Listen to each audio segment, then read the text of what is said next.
Because they can't. I did it on national radio. Yeah, all these guys did it one day. My mother tried to open her yap to me. I told her, shut up. Well, you know how it is. When you were about 30, you pulled an earring out of your ear because of your mother. My mom gave me a hard time. His mother was coming over to dinner. He took out the earring. I remember that. Yeah, it's funny. I did. So I know what you're going through, but at some point you got to break the chain. It's hard, though, for him because he is supported by his parents. Yeah. I hear you. You still got that diaper, though, to meet Catherine McPhee. I can't believe Jenks lived at home till 40. Is that true? He'll be back. I know. Jenks ain't going anywhere. All right, hey, Eric, I got to go. Okay. The Jenks family knows not to change the room.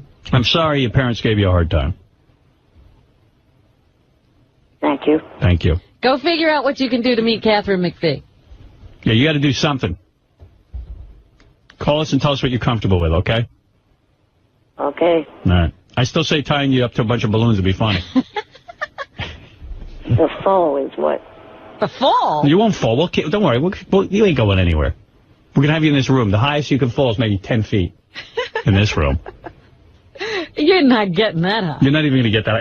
If we get you, with 100 balloons, if we get you 2 inches off the ground, it'll be a miracle. Right. And plus, the feeling of flight must be unreal. I mean, to lift off the ground, be like a superhero.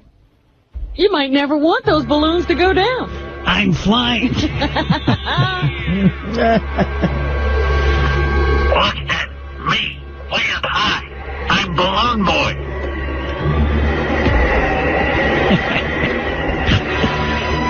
See, you'll be a superhero. Yeah. My balloons keep me in flight. You can fly over the city and solve with your balloon. Able to leap nothing. You'll never flush me down the toilet now with my balloon power. Try mailing me, will you? Hey, Artie, how many of the Yankees have got injured this weekend? I didn't hear you over Fred's insane music. Insulting music of your... What? What was your question? How many Yankees have you lost so far this weekend? Dude, don't worry about it. In October, we'll be there. Like always. As far as I know, the A's have only had one injury. Yeah. So well, what? Nobody cares. Yeah, and they'll be watching the Yankees at the end of the season. If you become Balloon Boy in here, Catherine McPhee can be your Lois Lane. What do you say? I don't know. Come fly with me. You can fly her.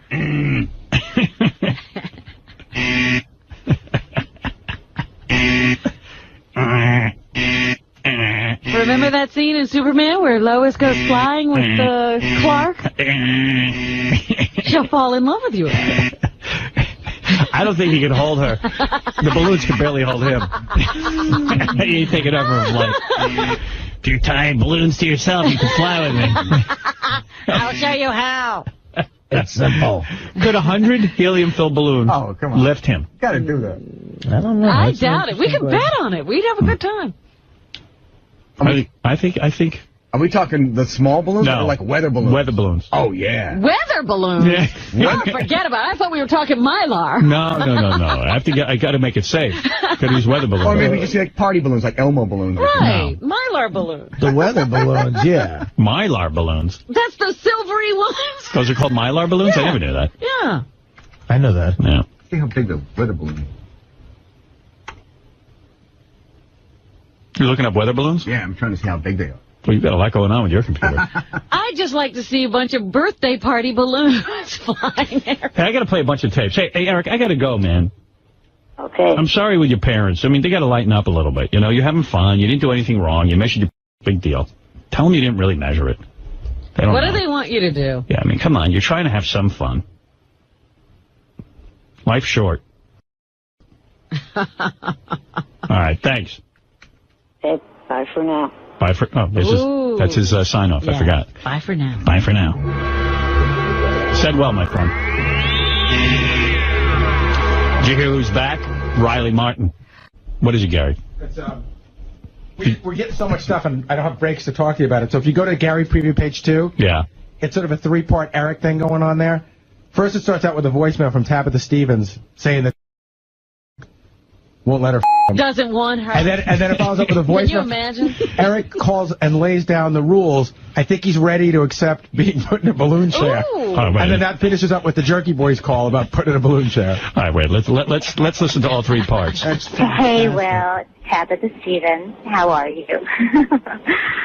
I'm getting a little bit upset here about Eric the Midget. Eric the Midget won't. I think what I should do is maybe have him come on the show and meet me so I can be in front of everybody and kind of have Eric take a look at his body. Right. And then have him maybe touch my with his little hand and then take his nice, wet little mouth. Maybe you... Did you play this for him? No, we're playing it for him now. Where is he? Get him on the What a giving phone. girl. This is why she's an angel. I thought she's awesome. If you were Eric the Midget, you wouldn't just do her?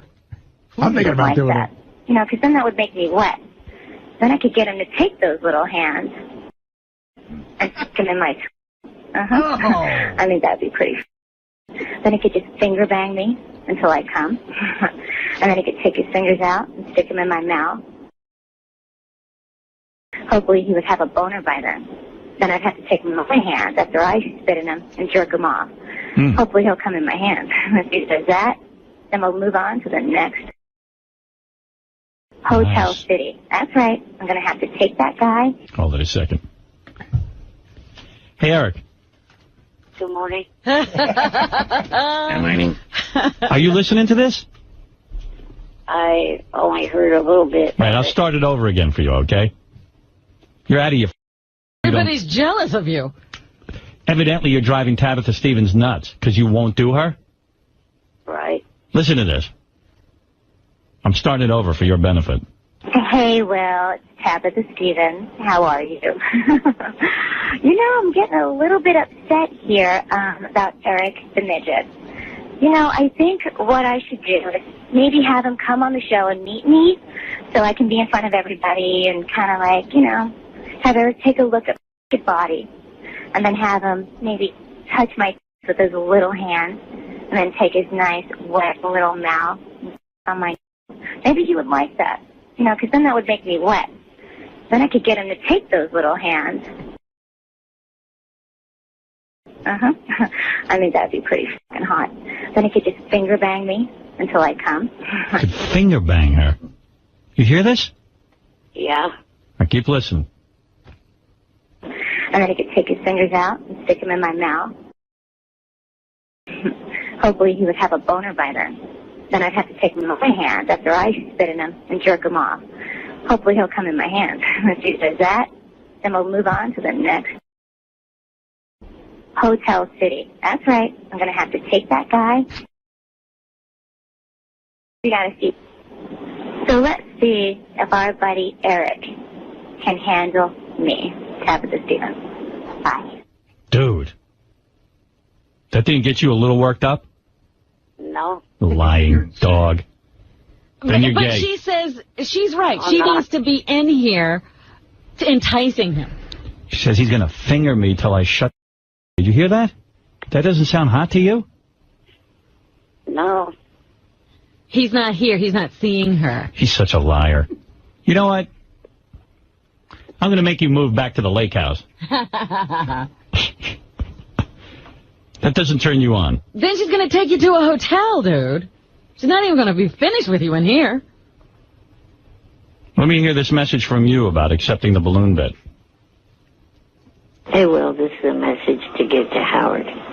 I will accept the balloon strapped to the chair. No, we don't want to strap it to a chair. We want to strap it to you. I don't want you floating in a chair. Chair's not going to lift off. We want to float you. You want to be free of the chair. You're going to fly. No. I'm not strapped in balloons straight to me. Why? Just because I'm not doing it that way. Well, how am I going to get a chair to lift off the ground?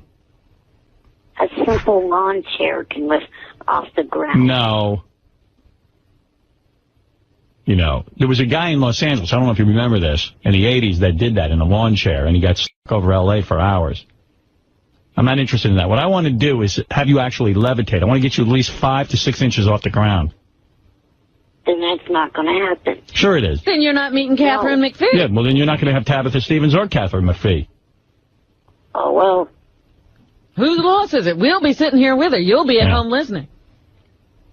Whose loss is it? We'll be sitting here with her. You'll be at home listening. How many balloons did this guy... All we got to do is tie a weather balloon to you. A weather balloon. What did the guy say, the expert? Well, from what I understand, it expands to whatever you need it to. Oh, good. I want to get you about 6 to 10 inches off the ground. No, I'm not doing it that way. No. Who needs to float a chair? Why do we need a chair? Yeah, I mean, I don't even understand the chair. Don't you want the feeling of flight? I mean, maybe we'll even let you walk. You know, we'll get you just up on your feet. Yeah. What if we just get you 2 inches off the ground so that you can walk? No. Your little legs can move. How many weather balloons would I need? I think just one. I'm tying one balloon to you. I'll put it on your belt. Up you go. See, I want to tie like 4 weather balloons to him. Yeah. So that he's like Superman. he's like he can stretch out? Yeah. He might go into outer space with 4 And then we just blow on the balloons like with fans. And get him out of here. And move him across. Yeah. Blow him around the building. Eric, you got to do it. No. We'll pull you down to Scott Greenstein's office. Yeah, I'm going to float you down to Scott Greenstein's office. We'll give you a show. I'm not doing that. We'll float you into Tim Sabian. You can have a meeting. Right. Oh, Eric, please. I can't have you in a chair. That's not cool. What's with you in the chair? That's the only way I will accept it. We can't fly a forget chair. We're not doing that. We're this close to getting Catherine McPhee in here, too. I'm sorry, but I have to insist that we float you with 4 weather balloons without a chair. And we'll leave the balloons on you when you're with Tabitha. Why is a chair better? Explain that to me.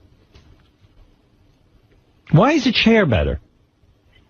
I would just feel safer sitting in a lawn chair with a harness on and a helmet. Helmet? You know what ruins fun, You're Eric? 2 inches off the ground. Eric, you know what ruins fun? Safety concerns. Really? Yeah. That ruins fun. Helmets. I'll acquiesce to the helmet. The helmet is great. A great idea. Yeah, in fact, we'll put a propeller on that helmet.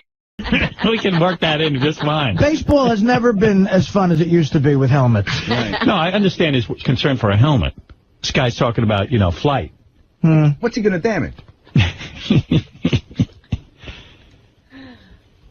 Your body's almost useless. I don't know why you're so concerned about it. Oh. My body's useless too, Eric. Don't worry about it. What's it done for you? No, seriously, Eric? Guy has all these chicks chasing after him. He'd be hot. Yeah. No, what I'm saying is I don't think the chair is a concern. I would definitely be safe about it. We would check with experts. You'd be harnessed to the balloon. Right. You're not coming out of there. Besides that, that's going to add more weight to the thing. We'd have to add more balloons. Plus, you're going to be in a helmet. I mean, you're going to be fine. Are you there? I mean... Can we put him in a Superman outfit? What are you going to wear? Regular street clothes. I'm not wearing any. You got to wear... You're a superhero. I am not. I demand a cape. You won't wear a cape? I want to wear a cape. No, I do not. Up and away in my beautiful balloon. Do you sing at all yourself? No. No. Say hot pants. He's kind of got a James Brown thing. That's why I was thinking he could front the band. Can you play the trumpet? Smoking. No. Now, let me negotiate with you. What if we float you in a baby crib? No, nothing. A bassinet. High chair. What if we float you in a bassinet? A basket. Yeah, like the one. No.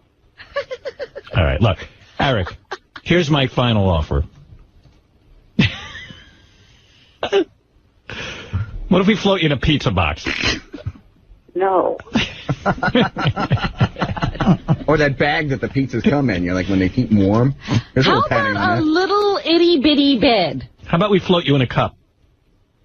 No. All right, no, in all seriousness. Like a little, like a flying carpet kind of thing. In all seriousness, yeah, you have to wear an Alibaba outfit. Hey, Eric, seriously, I'm not trying to, there's nothing this, but I want to float you on a weather balloon, but I don't really want to put you in a chair. I think it would be an added burden.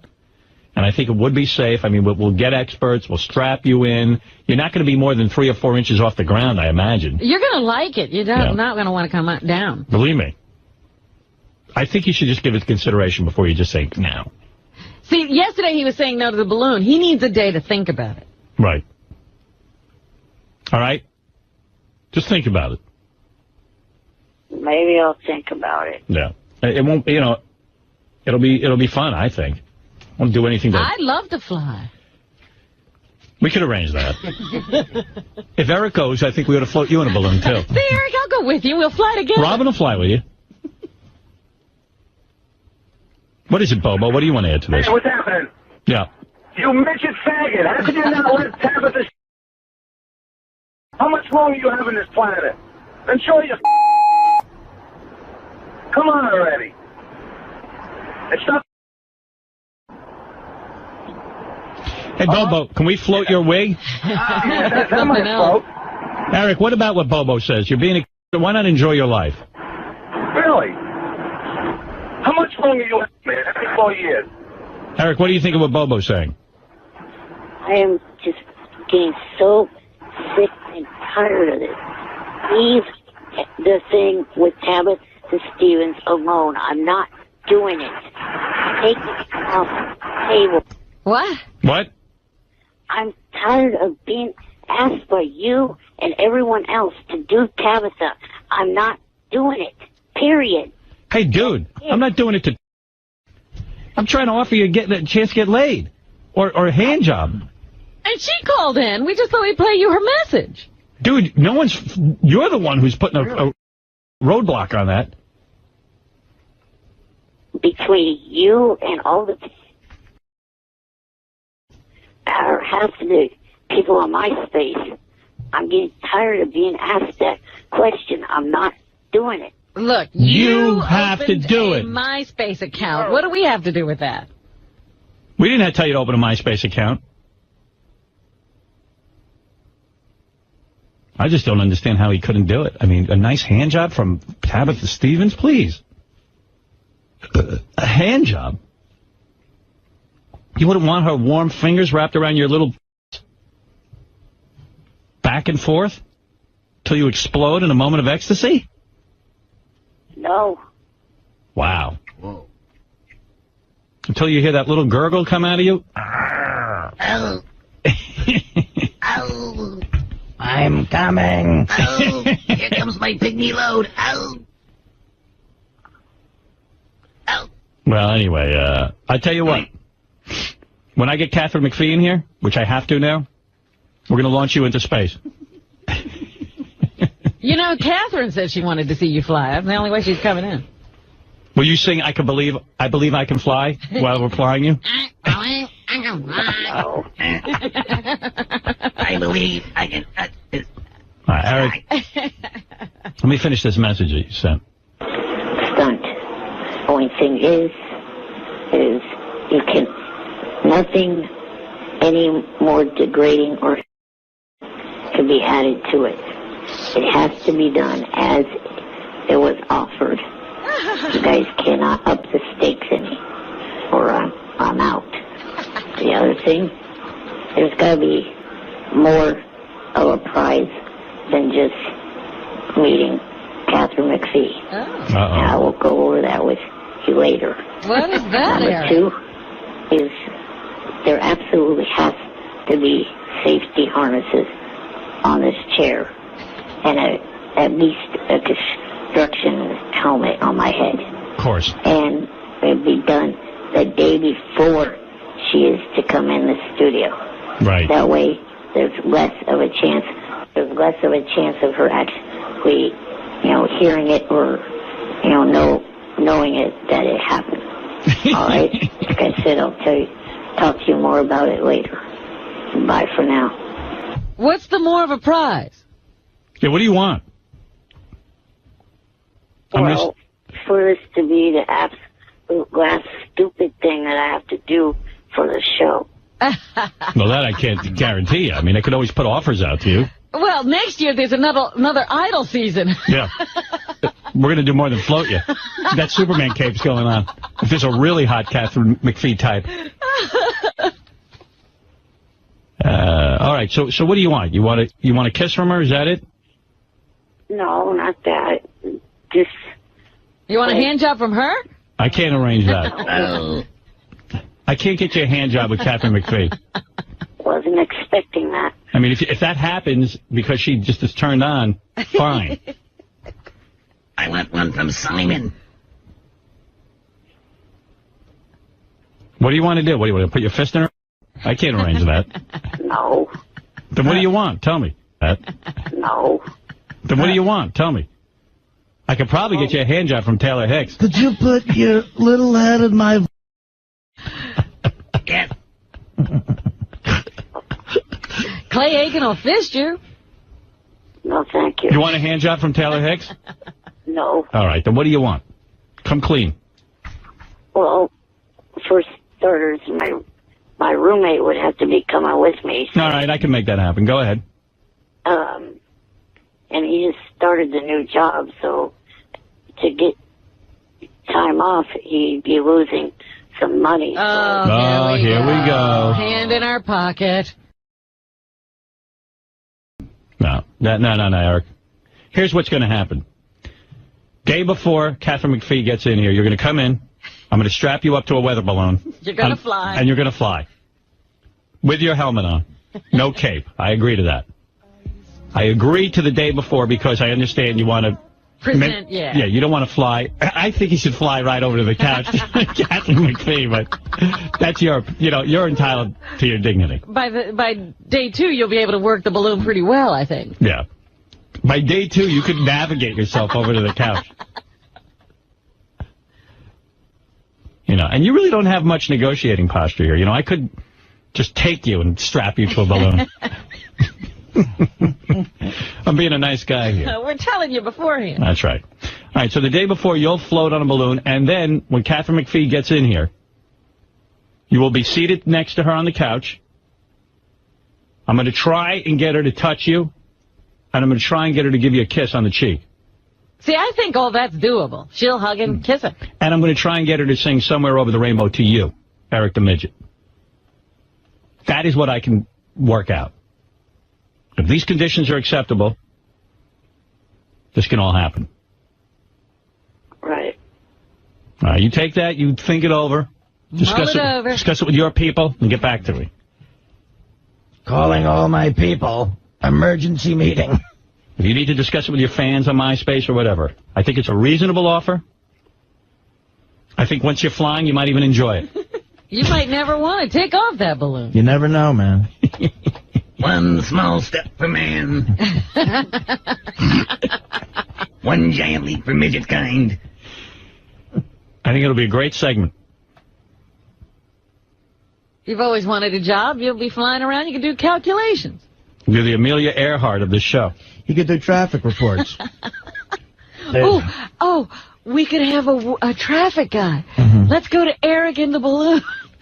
No, Eric on the balloon. We're backed up on the Major Deegan. Now, I could have made this a lot worse. I could have made you sing like the Lollipop Guild while you were flying, but I didn't. I'm just curious to see if we can float you, that's all.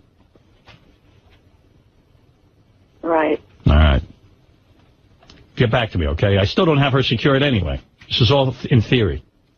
Thank you. But it would make us work a lot harder if you were going to fly. Oh, I would kidnap her.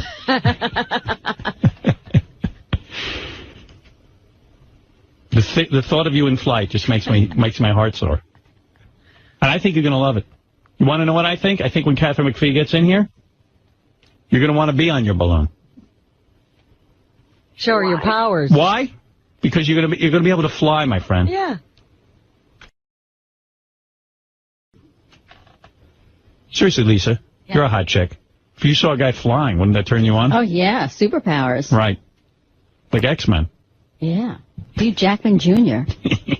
I'm flying. I could be Wolverine. I'm Balloon. I'm the human balloon. What do you think? Move over, Chuck Yeager. You think his super name should just be Balloon? Balloon. She's Storm, he's Wolverine. I'm Balloon. What if there was like a lightning storm, and he merged with the balloon, and he became Little Balloon?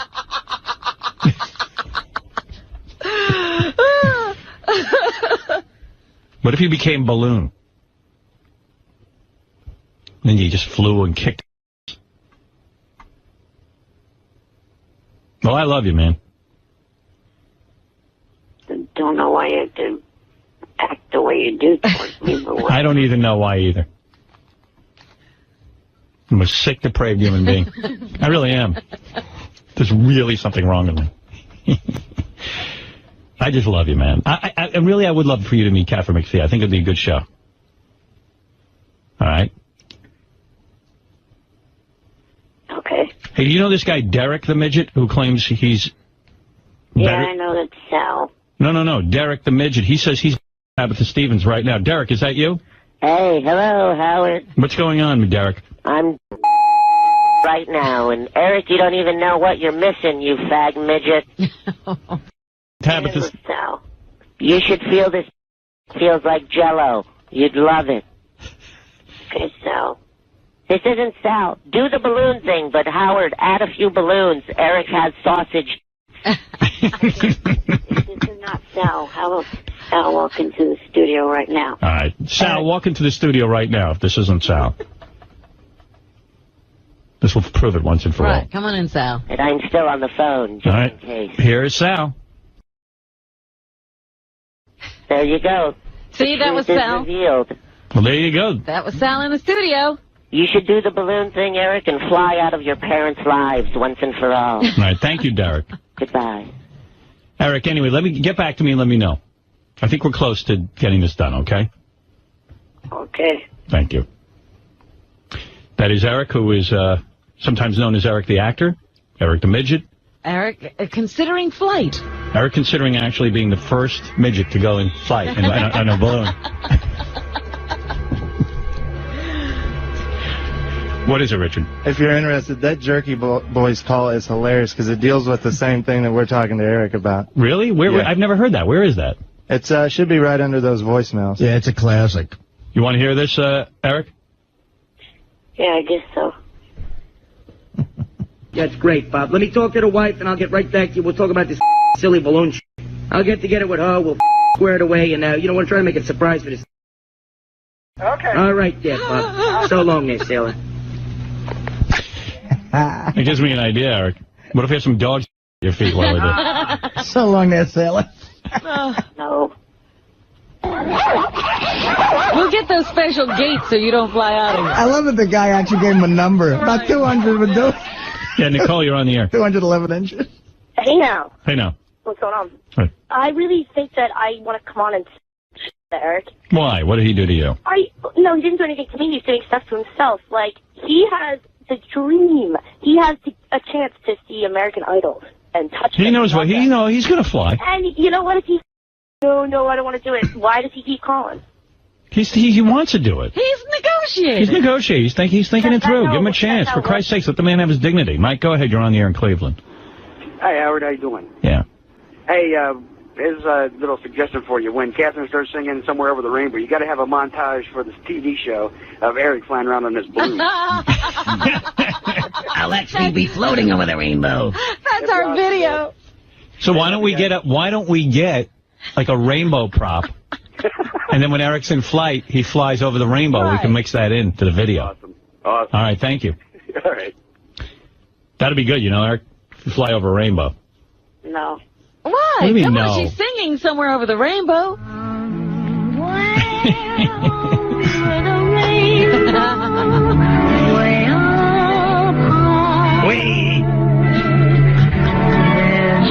right, enough of this. So long, sailor.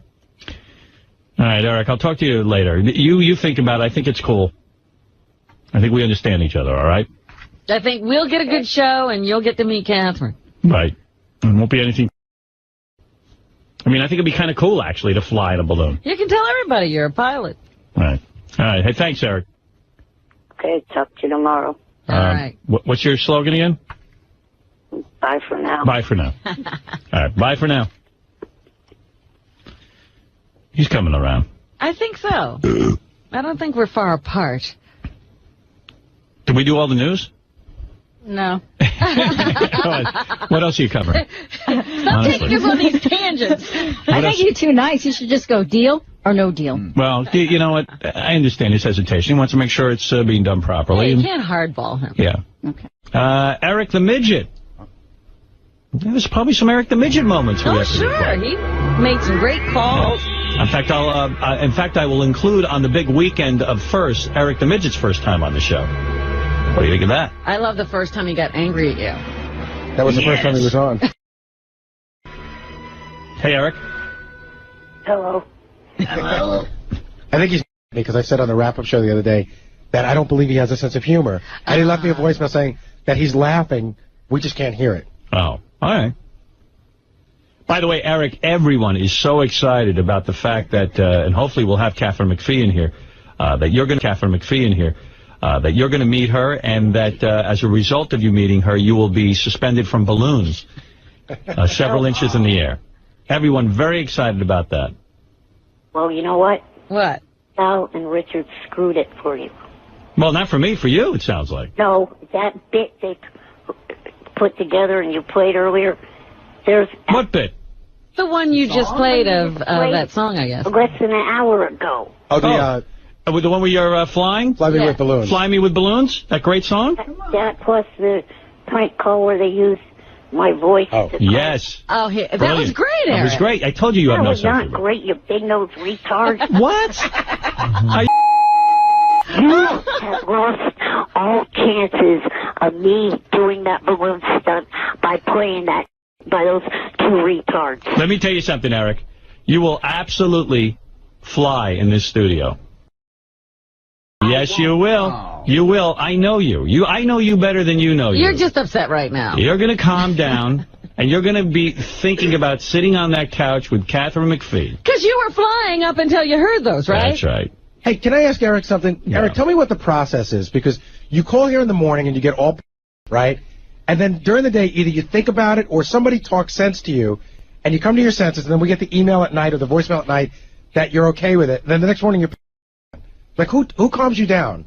I think the MySpace account people who write in and go, Eric, come on. Right. You really are that offended by that song, Fly Me With Balloons? No, it's the bit. No, this one he doesn't like. Fly me with balloons so I can meet Catherine McPhee. I'm a miserable midget who is only 2'3".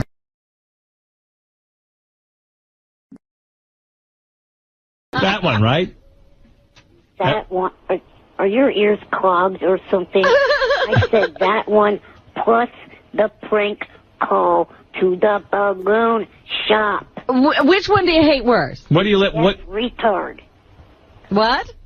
Which one do you hate more, the balloon shop one or the song? Both of them, you big nose. Wow. Which do you hate worse? I hate them both equally. All right, because I'll play them both equally then. Why would that bother you? Because I'm sick of... Listen to me. Stop being so sick. You're on a roll here.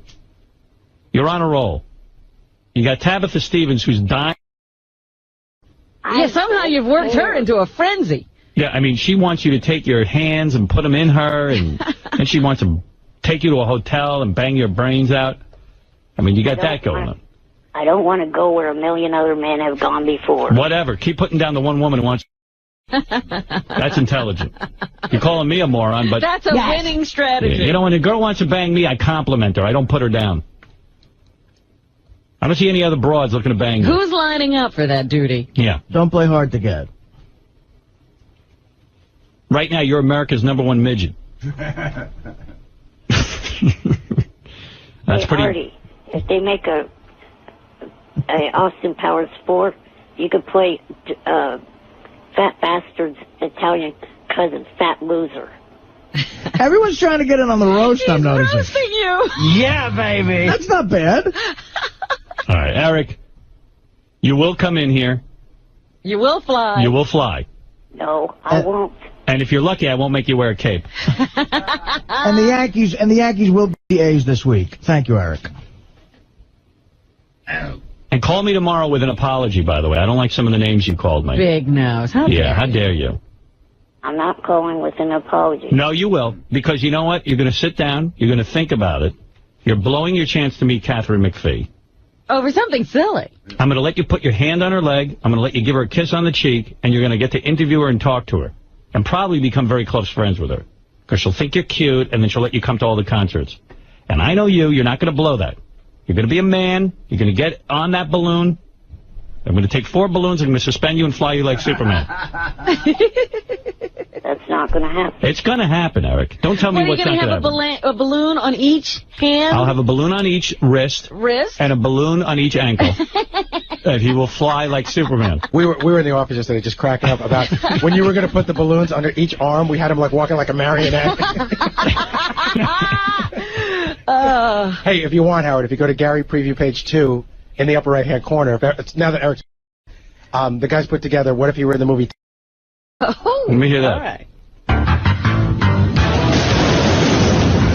Coming this summer, Operation Midget Balloon, starring Eric the Midget, Catherine McVie, and John Davidson. What's your problem, Kaczynski? You're everybody's problem. That's because every time you go up in those balloons, you're unsafe. I don't like you because you're dangerous. That's right, Iceman. I am dangerous. That son of a... I feel the need for speed. Coming this summer. I agree with you. That. Yeah, I was going to say, why are we playing that? Yeah, that was bad. We got to preview I mean, at everything. least we should be funny when we're... Yeah. I'm with Eric. I don't like that bit. Eric, we'll never play that again. You don't even have to ask. Yeah, Eric, don't worry. That bit won't be heard again. I promise. I wish none of them would. Some of them have to be played. How are people going to know you? We have to keep you alive in some way. All right. I'll talk to you tomorrow when you apologize to me. Thank you. Your name. Can I let him go get started? Yeah, let the girls get started. I'm going to play a couple of things that are going on. There's a lot of big news. Thank you. There's a lot of big news going on. First of all, the Eric the Midget stuff. As long as we're here, it's nighttime. Let me just tell you, Eric the Midget has left me a scathing voicemail. You know what? I was thinking, I woke up this afternoon. I said, we didn't hear from Eric today. We heard from him this afternoon. Okay. I am prepared to play it for you. Eric the Midget is on fire. Yeah? He is on fire. Now, you're going to hear Eric reference a couple of things. Oh, that ice is going, Artie. I love the sound of some ice. Yeah. See, Eric the Midget... I'm busy looking at the girls. I'll never get a show done. Any little distraction makes me nuts. Yeah, as soon as they started shaking that ice, you were like, forget about it. Radar, ding, ding, ding. I was just thinking we should put the bar outside here in the green room. And, maybe you want to put them in... Yeah. But anyway, what was I just saying? Eric will reference some things you were saying. Okay. Hey, Eric, Gary, where's the Eric song that he got all upset about? Do you know what page that's on? He's got a mouthful of food. Wait a minute. It's on page 2 in orange. What is that? I really couldn't understand you. Page 2 in orange. It's a lot. Page 2 in orange. Gary thinks you're in orange. All right, so here's the Eric the Midget song that he's all, worked up about. Fly me with balloons so I can meet Catherine McVie. I'm a miserable midget who is only 2'3". Look at me, everybody! I'm the first flying Ewok. So he doesn't like that. He doesn't like the prank phone call they made using the... Ganji, we're doing a radio show. It's too noisy over there. And you're talking too much. He's talking to them? Yeah, he's talking to the girls. He's throwing that rap. How's it going? What's going on? Hello, I'm not talking at all. You're not? I'm just, You're directing the girls. I'm just trying to help them get settled. Eric the Midget his voice was used in a phony phone call, and he's all worked up about that, too. Hello? It's me, Eric. Eric? I will accept the balloons strapped to the chair stunt. Just a moment. I need to transfer you to the balloon person. Just a moment. All right. Hello? You know what? I'm getting so of being left on hold. You're not on hold. I'm getting sick of this. Wait. Hello? I will accept the balloons strapped to the chair stunt. Okay. There absolutely has to be safety harnesses on this chair. I don't have anything to do with safety harnesses and chairs, so I think you have the wrong number. Goodbye. This is getting ridiculous as hell. I have no idea. What is your name? Eric. Your name is Eric. I've had it with you guys. Who do you think you're talking to? Who do you think I am? No? Hello? I'm getting sick of this. Well, I think this conversation seems to be a bit abusive. Do you have any other information to give us about what it is that you desire? I will accept the stunt. Stunt? Doesn't that make sense to you? Or you bring that, can you get that? Just a moment. Very odd. You don't know what you're talking about? I have no idea what she's talking about. What is she seems to be asking for a stunt. I do, but I think she has the wrong number, and she doesn't seem to understand that. Yeah. Who are you trying to call? You know what? I'm getting so of being left on hold. Yeah, well, you're actually not on hold. I was on hold for 2 hours and 59. Huh. Well, it wasn't ours. That you weren't on hold with us. So I don't know why you were on hold.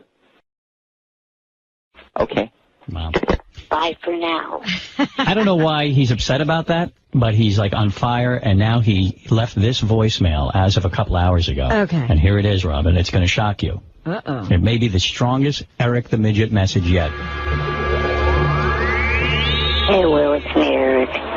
All I have to say after yesterday and today's song parody, man's song that was played, there's two things that will happen before I come in there and fly.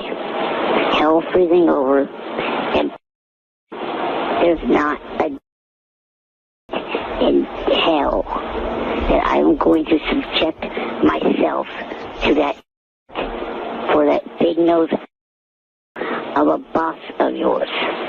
Nope, not going to do it.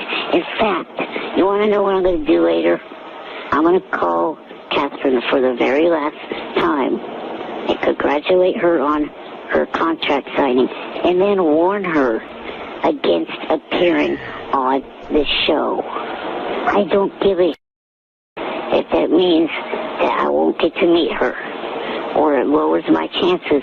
I'm going to do what I can to ensure that she says to Gary the next time he calls, nope, not going to work here. Okay? Stern ruined his chances of having me and her on his show. So, bye. Oh, my goodness. That little midget. He wants to go to war with me? I give him Catherine McPhee's phone number. And he's going to use it. Yeah. He should throw away the number. He doesn't want you. Yeah. He's going to fly.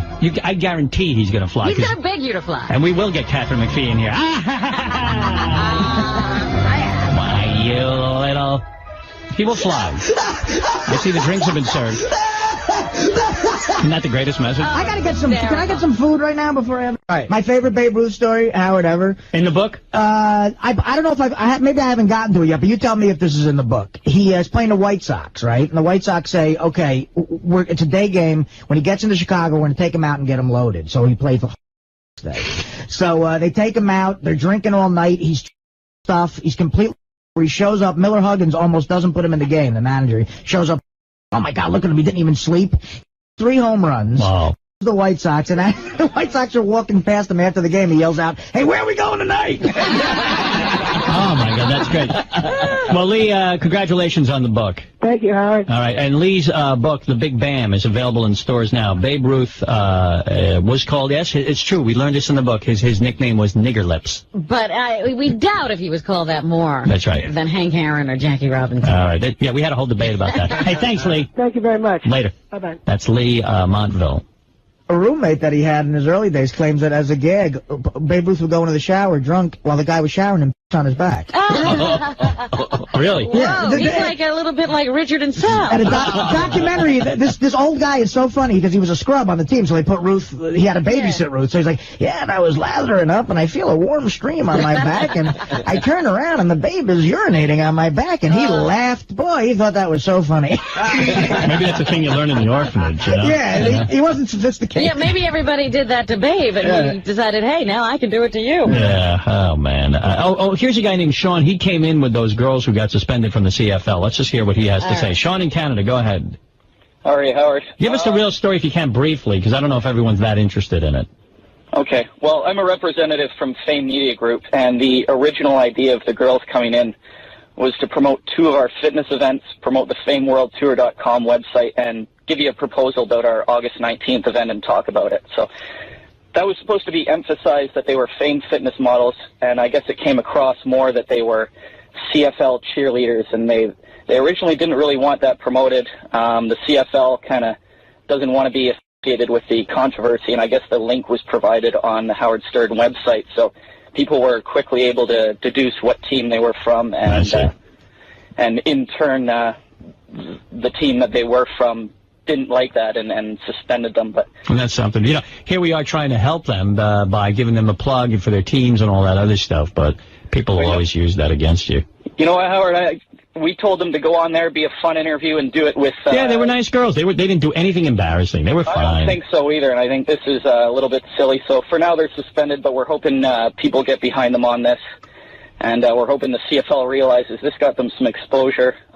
Yeah, of course. I don't think they did anything way out of taste. I thought they were just... No, their hearts are in the right place. If anything, they were on there preaching virginity. Right. It doesn't make any sense. And tell the girls I'm sorry to hear that. I hope everything works out okay. Give us an update, all right? All right, thank you. All right, Sean, thank you. Take care. Bye. Very uptight. I wonder if they're still virgins. That they one. went and banged because they got suspended? They were both hot, but that one with... Oh, my God. See, she could have been Mrs. Artie Lang. Yes. Yes. She doesn't care parties and therapy. For at least a weekend, Robin. Right. Let's go to, Eric the Midget's on the phone? I thought he's not calling in anymore. Yeah, what's that all about? Eric. Hello. What are you doing on the phone? Well, I called just to see if Will got the email, and he said that you might want to talk to me about it, so... What email? Well, it was something I wrote this weekend that Will said that he gave it to you. I haven't seen all that. Wait, Gary just... It goes on and on. Oh, geez, a long email? I'm so sick and tired of going through so many messages from so many people saying everything from I'm a fag for passing up Tabitha to... Oh, my... How long is this? How many pages is this? How many pages? 1, 2, 3, 4, 5 typewritten pages. Forget it, Eric. Can you sum it up in 2 sentences? What the hell? Can you put it on tape like the Babe Ruth book? What is it you want from me? Listen, you're completely insane about all of this stuff that's going on. I offered you a woman... Sane one for offering that to me. It's not going to happen. Sorry for offering you a chance. I mean, gee, what? I don't see anybody else offering you anything. Now he's upset with you for offering him something? Gee, how about thank you, Howard? No one in the entire world has ever tried to deal me a hot chick with a great... Read the gratitude section. You'll see why I don't thank you. The gratitude section. Hey, Howard, he must... No, I'm not going to read this. Read page 8, section 2. He must have typed this out really fast. There's some grammatical errors in there that are hilarious. I highlighted in there. Read chapter 14 of my memo to you. What's the matter? Couldn't you reach the thesaurus? Yeah. Read. Hold on, Eric, while I try to fix my megaphone so I can goof on you. It's been going out lately. Check. Wait. Did you come in here and sabotage my megaphone? He's hiding inside it. First of all, has anybody else offered you a chance to meet Catherine McPhee?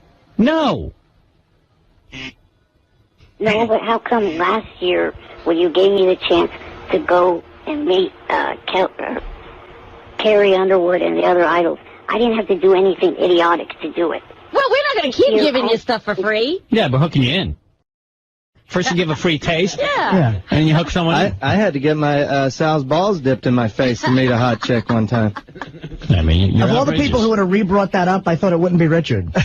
And you know what? You know what's weird? What did I ask you to do? I said, we're going to, I didn't ask you to do anything. I said, I'm going to give you the gift of flight. I'm going to tie 4 weather balloons to you and let you fly across the studio. That's all. Yeah, like my goal in life was to look like the character from the Living Color Handyman. I don't think so. I think it's funny, and it's fun, and it's not funny. It's sure it is. idiotic. Paul Newman did it on David Letterman. Yeah, come on. Big deal. Paul Newman, one of the most respected actors in the world. You're the only one who doesn't want to fly. I'm going to get you some flight. We're going to put a crash helmet on you like you requested. You know what? If I was to show up there, I'd show up with a pellet to pop all the balloons. No, you wouldn't, because I'd rip it out of your hand, and you'd fly away. You're ridiculous. What kind of you Well, he would And need by the that. way, you agreed to go up in the balloon. Right. You know who we're talking to tomorrow, Eric? We're talking to a woman who actually flew Paul Newman. Yeah, she's going to tell us how it's She done. did her on the Letterman show. She flew Paul Newman in balloons around the studio, for Is real. that right? Yeah. Hey, Howard, if you're interested, So stay at home. Yeah. in his I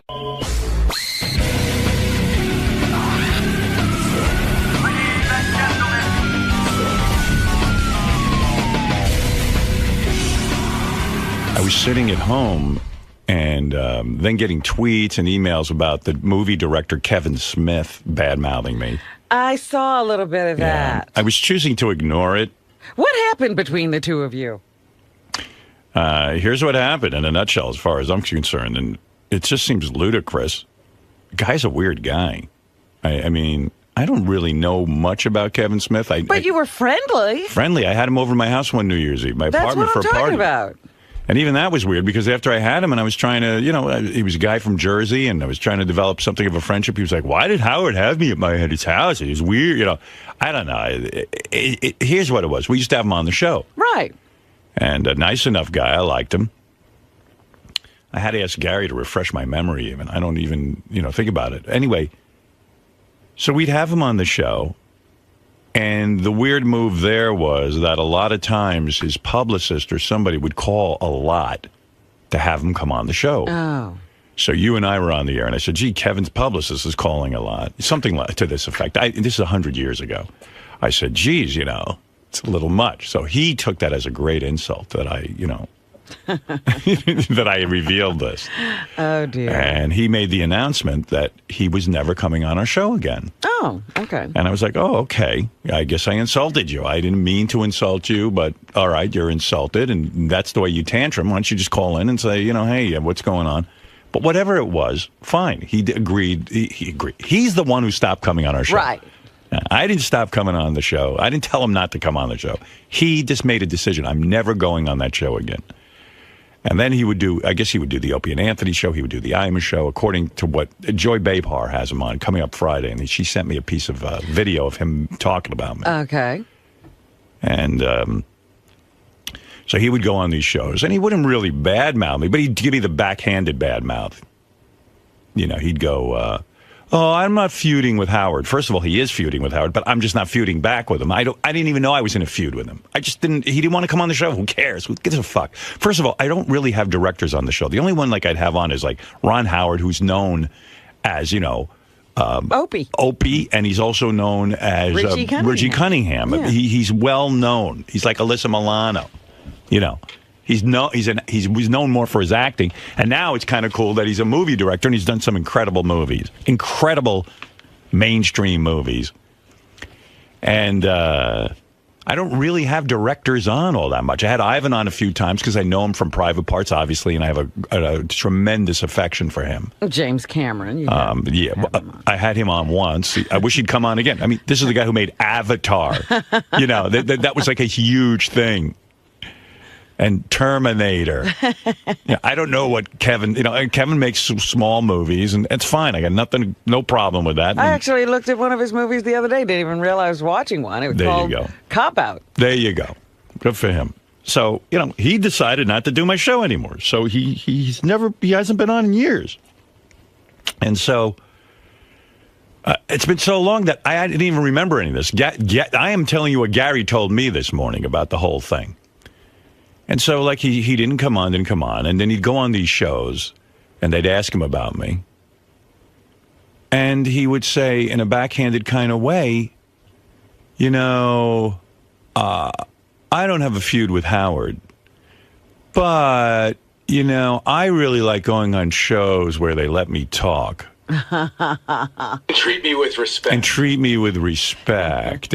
So what he's saying is, my show doesn't let anyone talk, and my show doesn't treat him with respect. And I wasn't aware of this, and it's fine. I don't have any problem with Kevin Smith. I think he's a very talented man. He wrote a script for a Superman that I thought was tremendous. I went on the air and talked about it. I don't know. I don't do that for everybody, right. But there was no pleasing him. He's obviously got a bug up his ass. So anyway, he stopped coming on the show. Fine. I somehow my career succeeded without his help. And anyway, out of the clear blue, like 3 days ago or something, he calls up Gary and announces that he wants to come on the show, and he's free on Wednesday. For this Wednesday, yesterday. He's free in 3 days. So Gary comes to me and he goes, listen, we're all booked up, and Kevin Smith wants to come. I said, well, and he goes, and maybe it'll be interesting because you guys have been having a feud. I said, listen, what's interesting, I'm not in a feud with Kevin. I don't know Kevin all that well. I tried to develop a friendship with him, and it was awkward. I mean, he started over and over again with, like, why'd you have me to your apartment? I don't know. I thought maybe there'd be a friendship there. I don't know. Just being nice. I was just being nice. And he called after 7 years, decided, I want to be on the show, and, clear the decks and let's go. And I said to Gary, well, if you're booked up, I mean, I don't think it's all that interesting to the audience that Kevin hasn't been on the show in 7 years because he decided not to come on. Nobody was saying whatever happened to Kevin. Yeah, I mean, and quite frankly, I really don't even know what he's up to. I'm not aware of him all that much. I'm sorry. I mean, the ridiculousness of it is that I'm mad at Kevin because he doesn't put me in his movies. I mean, so now so now it became a thing where he was telling people Howard won't put me on the show. And then he started, Howard's a bully, he's been saying. And I'm like, how did I bully this guy? I don't know. I'm a bully. He started attacking like a tantruming child who says, I can't get on the show. I'm going to attack Howard. And that's like me saying, I'm going to attack Kevin because Kevin hasn't put me in his last 5 movies. I mean, I don't know. All right, and it's like calling and saying, all right, I'm ready to do my close-up. Yeah, and I mean, like out of the blue, like he's ready. I'm not. I mean, I'm sorry. Forget it. I'll be on the set in 10 minutes. I didn't know I have to be attacked in some weird way. So anyway, when I went on Twitter, everyone was like, you've got to have Kevin Smith. I guess his fans were, you got to have him on. I go, I'm sorry, we're not having him on. And he's happy doing shows. If he's happy doing shows where they're going to let him talk and not ridicule him. Why come here? Why come here?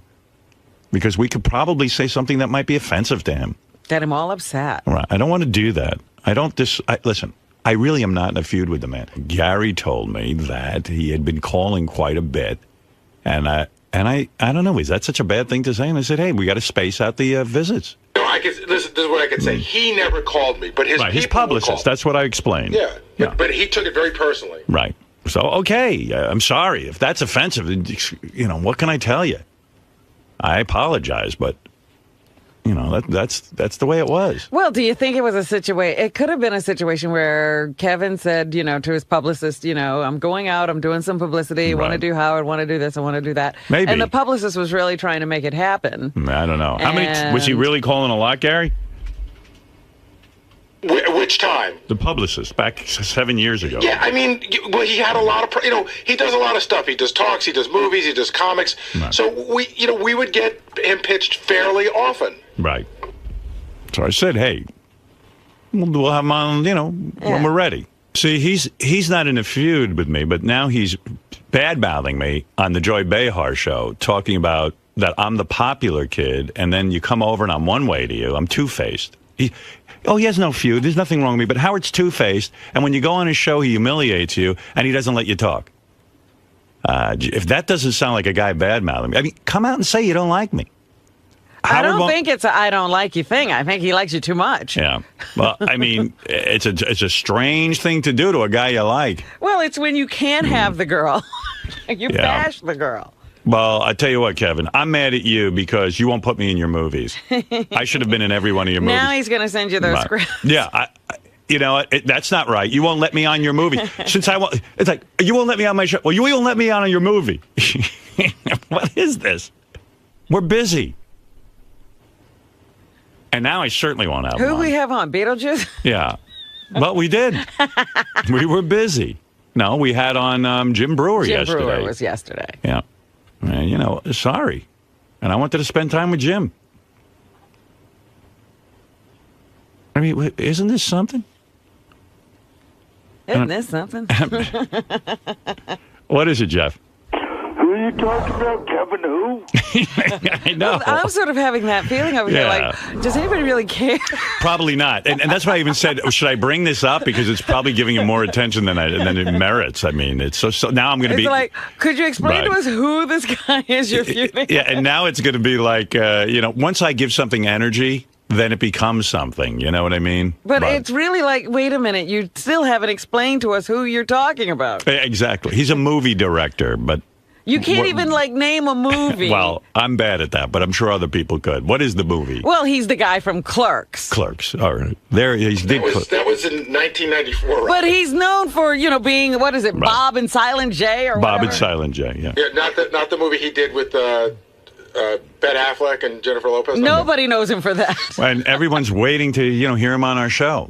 You want to know what you talked about with him, Howard, the last time he was on? What? I'm looking at the notes. Howard hasn't allowed Kevin on in a while. He wanted to come in, and Howard has been saying no. Howard doesn't think people care about Kevin. Robin is sure they don't. Oh. Robin says he's a cult guy. Howard is. Howard says people in cults don't make any money. And then it says Kevin is no M. Night Shyamalan. Well, that's funny stuff. Actually, now he is. Oh, my God. Well, listen, I like Kevin. I do, too. I enjoy his movie. Yep. Is it Kevin who again? Kevin Smith. Okay. I mean, you woke up after 7 years and decided I'm okay, and you're ready for your moment. And believe me, I don't mean it as an insult that you still have to explain to the audience who he is. Right. It's just, he's not James Cameron. No. And quite frankly, it's a lot of work to try to describe who someone is, when they're sitting here. And I'm a terrible person because I don't put him on. But then again, he doesn't put me in his movies, so shouldn't I be angry with him? Like I said, I watched Cop Out. I'm angry with every director who hasn't put me in a movie. I watched Cop Out the other day, and I enjoyed it. There you go. You're gracious. Thank you. What is Cop Out? It's with Tracy Morgan and Bruce Willis. There you go. You loved it. It was cute. Good. See? Very positive. What can I tell you? I have nothing against the man. He's a very nice guy. I think a very talented guy. Was it cute or you loved it? It was cute. Cute. All right. Well, you're cute. I give it 3 You're stars. Cute. So that's a compliment. Ay vey. What can I tell you? I was just quite tickled by that yesterday as I was sitting home tweeting. And then all of a sudden I got barraged with Joy Behar, Kevin Smith's fans, about what a dickhead I am for not having him on. And I was like, okay, whatever. What am I going to tell you? I wish Kevin well. Kevin's doing well. Yeah. It's fine. Everything's fine. I would never subject him to this show because we're such hateful people who cut him off and don't let him say what he wants to. You know what? Why come here? It was just so silly. And I know I shouldn't give any of these things attention because when I start giving it attention, then all of a sudden... Then it becomes something. Right. If I ignore it, it becomes nothing. And it just feels weird because I have no animosity toward the man. And I'm sorry I broke his heart. You know, I'm not looking to break anyone. I'm not The Bachelor. You're in this for all the right reasons. I should say, Kevin, please, please, I'm here for the right reasons. I'm sorry. I'm just trying to do a radio show and earn my living and do what I think is best for my audience. And you're doing what's best for your audience. Yeah, That's he it. has to make casting decisions when he's shooting a movie. He can't just let anybody in. Yeah, I mean, why don't you let Fred be the star of all your movies? I'm mad at you. You won't let Fred be in your movies. I'm making a casting decision. That's exactly what it is. He knows from that. Oh, my goodness. Not right for this part. There's nothing wrong with you. Everything is so complicated.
I want to talk about Bill Murray.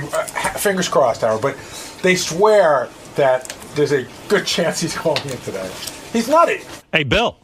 Howard. Look at this. Bill Murray. You know Robin. I met Robin once over by the river. No, actually, we danced together once. How do you forget a moment like that, Bill? We were backstage at a concert. Steve Winwood.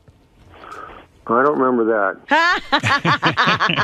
How do you forget a moment like that? Oh, Bill, we were having such a moment. And what was Bill doing? He was backstage on the side of the stage listening to the Stevie Winwood concert and dancing, and we were sort of dancing next to each other. Slow dancing or fast dancing? Fast dancing. How far did you get with her, Bill? Did you kiss her? Did you feel her up? See, I just remember this one time down by the river. Ah. I don't remember the river. What was I on? Oh, there was some sort of a something. I remember temporary trailers or something. There was some sort of a show over by the waterfront on the river there. It was on the waterfront. Bill, first of all, that was it. let me first say how thrilling it is to actually have you on the show, even if it's by the phone, because I'm a huge fan, and like everyone is, and it's an honor to talk to you. Well, where are you doing your show from? Whatever happened? You used to be around, and then you went away. What happened? Disappeared. I'm now in hiding. Where do you do your show from? I do it in New York City. Weren't you doing it from Philly once, or am I imagining that? No. I used to be on in Philly. We had a syndicated show. And we used to visit there every once in a while. And we would visit, but we do the show from New York. Where are you? I'm down south. What are you doing? You sound miserable. No, I just was watching the news, and it's kind of, goofy news. Were you getting depressed? It's not depressing. It's just that you find these things out so much faster. Like first it was, Egypt is already over, and now it's Libya and New Zealand. Right. Who can keep up with it? And Wisconsin. And and you got to pick one. You got to pick one to be interested. Which way are you going? Wisconsin. Okay. Bill, are you tortured by show business? No. I sometimes get that feeling because this is all based on nothing except from what I read, and I get bits and drips and drabs because, like, whenever I see something about you, I'll read and make sure I'm up on it because I'm always curious. But you always seem to me to be like one of these tortured artists. Like, you hate Hollywood. You don't want a manager. You don't want an agent. You don't go by any traditional rules of the business. You don't live in Hollywood necessarily, do you? Well, hate is a strong word. It's just what you need. There's a lot of I only lived in Los Angeles one time, and it was for about 9 months. And they have flowers that bloom at night. They have night blooming jasmine. That's really the high point. That's really about as good as it gets. But it's just too crowded, and the quality of life isn't so good. I always like, I come from Chicago. Right. And if you're an actor in Chicago, you've either got to go east or west. And so I went east, and I ended up in New York, and I like New York. I mean, I like the energy of it.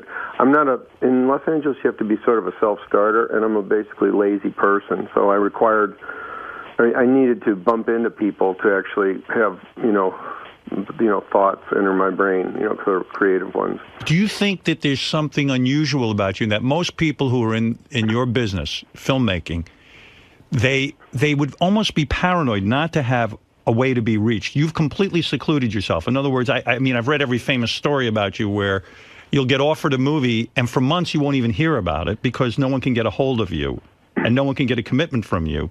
Well, I'm on your show this morning, so it's not like I'm in deep hiding. It's not like, Bin Laden or anything. But it's, I've just found that, if you had an agent, your agent will say to their secretary, get me Bill Murray, call him. And they will call your house, and they'll let the phone ring forever. Right. Forever. And you're sitting there in the house going, I don't want to answer the phone. And the phone will ring 79 times. And you think, what kind of person would do that to anyone? And it's just someone that is afraid to walk into the office and say, I can't reach him. They'll let it ring until lunch. But I would think you would want the offer because let's say it's a great movie. Why don't you want to answer the phone? I mean, I've heard you've missed out on actual good movies because they can't get a hold of you. Nah. Not true. Well, you tell me the good movies I missed out on, and I'll let you know. There's been a couple that, would have been, that I knew were going to be good movies, but, I would trade the lack of irritation for the odd movie. I don't think I've missed anything. I think if people really want you, they find you. So right. And how does one go about finding you? In other words, if there's no publicist to call, let's say I have a script that I think is great for Bill Murray. Well, Howard, you're just going to have to devote the rest of your life to that. I have to chase you down. Yeah. No, but I think that's interesting that he says if they want you, they find you. There's very few people in Hollywood who think somebody's looking for them. That's true. Well, and that's a thought. Well, I'll tell you what. I read a story about, like after Saturday Night Live, the thing I read was that even originally Ghostbusters was written for Belushi. Belushi died, and then they said, hey, let's get Bill Murray. Uh-huh. And then after the huge success of Ghostbusters, Bill was offered, this is crazy to me, you were offered the role of Han Solo in Star Wars. I don't know. Maybe. You don't remember that? I never heard that one. I like the job Harrison Ford did. I'm happy with him. I hear these stories all the time. It's I was offered the Pope, being Pope too. I turned it down. They just couldn't reach me. I mean, that's really true. You've only heard that story, but you never heard someone say to you, "I want you to be Han Solo." Well, the papacy can be a hassle. I've heard that one lately. Han Solo. I heard Batman too. But these are all just. Do you think you're a genius? No. I mean, genius. No. I mean, I'm pretty good at what I do. I'm as good as anyone in my neighborhood. Was the highlight of your career Saturday Night Live in the sense that you got to go on every week and do a comedy sketch, get it right on the air? I mean, movies maybe frustrate a guy like you. You're so good at improvisation. No, movies really suit my attention span. You've got to do a take for 90 seconds or so. That's about as long as I can hold it together. But Saturday Night Live was really, I won't say anything about it except it was great fun. It was? But I was just still, I was just getting better. It was a great education, Saturday Night Live. Just like Second City was a great education. So that's really the, if any, calling someone a genius is like, yeah, right. But I really had great teachers and great education. So when I came out of those two places, if you really did Saturday Night Live for a few years, you can pretty much do anything. Yeah. And the Second City thing on top of that, it just made you very, sort of responsible for what you do, and you don't take yourself too seriously. So. Were you in that same weird boat that when you got to Saturday Night Live? I remember your boat was the weirdest because Chevy left, you had to take over. And everyone hated you at first because they just wanted the original cast and no one wanted to give you a chance. Do you recall it being like that? Well, like you say, hate is a strong word, but, there were a lot of people that were funny on the show. I was basically the second cop for the first, few months I was there anyway. Right. So it wasn't like anyone was getting, was losing sleep over me. But was it a horrible experience and pressure to sort of have to prove yourself to the world and say I'm worthy? It's not dissimilar to like when I first went into Second City, when you're the new guy on the stage and no one wants to work with you because you're an unknown quantity. They want to just work with the writers want to write at Saturday Night Live, wanted to write for the people they knew. They didn't know me. So did you end up writing most of your own material? Well, I ended up writing some. I mean, that's how I sort of broke through a little bit, as I wrote something with Tom Davis. And did you ever go to Lorne Michaels and say, I find this impossible, no one wants to work with me, can you help me with this? Or did you just sit there and suck it up and take it? Well, yeah, I mean, what are you going to do? He's got other things to do than worry about me. That's a good attitude. Yeah. I would have gone crying and say, no one wants to play with me. You're an emotional slob. I am. Yeah. Do you like Lorne Michaels? Yeah. Yeah, he's a complicated character, and he really has gotten really, really good at that job. I mean, as good as he was back then, he's a million times better at it now. He really is good at the job. And because his strength is he finds people, puts them together, and keeps that show on the air. Well, he keeps the people together, which is really the hard part. I mean, there are infamous people in the comedy world that had all the talent and alienated them, and they went away. But he's managed to keep good people, good writers, good actors, and good technicians. I mean, good cameramen, good lighting guys. That's a tough building to keep all the best guys in one room. Do you still watch the show? I'm not very regular. When you work on Saturday Night Live, when you work on Saturday Night for years, you're kind of pleased to have it off. You know what I mean? Are you? Why? Because, in other words, it brings back bad memories, or you just wonder? No, it's just that it's Saturday night. It's sort of free. But I watch it. I catch up with it. I'm not as organized as sitting through it. It's, pardon me.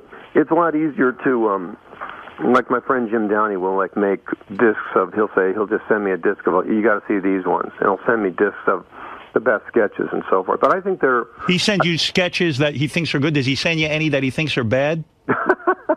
Why would he do that? Well, because he's not like that at all. He doesn't say, "Look at this crap." He doesn't. No, he's one of the funniest people in the world, and he's Lorne. That's one guy that Lorne has kept on the show since I was there. We started the same week. Are you upset that Lorne gets to repackage these shows and sort of redistribute them through CDs, DVDs, the specials, and constantly take your work and do it over and over again? And I would imagine you get no residuals for that, right? Well, I don't think about the residuals too much. I mean, I just hope that everyone that needs money will have it, But do you get paid from that? Well, I got a check once for 1 cent. Right, and I believe I really did. I really got a check for 1 cent once. But I don't pay a lot of attention to those things, and I know that someone's making real money on it, and we kid about how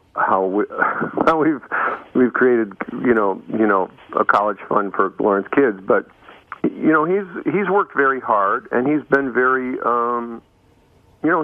he has to take the credit for getting the show made.